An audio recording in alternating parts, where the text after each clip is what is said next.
Chapter number 2 मानव में जनन, human reproduction. जनन, जन्म किसे कहते हैं?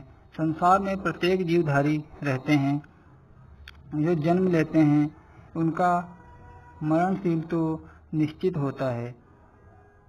इसलिए अगर जो जनन ना हो तो संसार में पूरा अस्तित्व ही जीवों का समाप्त हो जाएगा।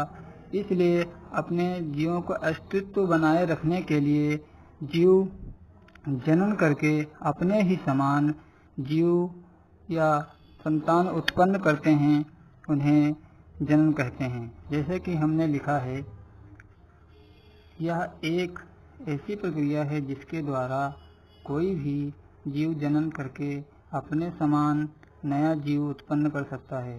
जनन निम्नलिखित 2 प्रकार से होता है: अलैंगिक जनन, सेक्सुअल रिप्रोडक्शन, और अलैंगिक जनन। अलैंगिक जनन, सेक्सुअल रिप्रोडक्शन, ऐसा जनन जिसमें जीव के अलैंगिक अंगों के बिना जनक जीव का शरीर 2 या 2 से अधिक समान संतत जीवों में विभक्त हो जाता है। जैसे कि इसका मतलब है,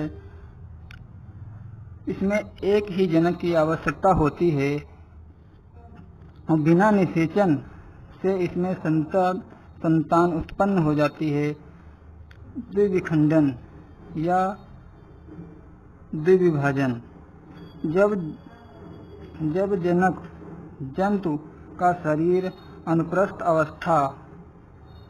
अवस्था अथवा अनुदैर्ध्य खांच के द्वारा 2 समान भागों में बट जाता है, तब इस प्रक्रिया को द्विखंडन कहते हैं।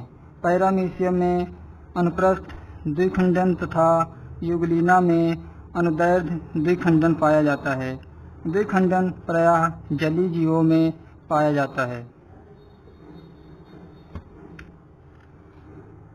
जंतुओं में द्विखंडन उचित तापमान एवं भोजन उपलब्धि की अनुकूल परिस्थितियों में होता है।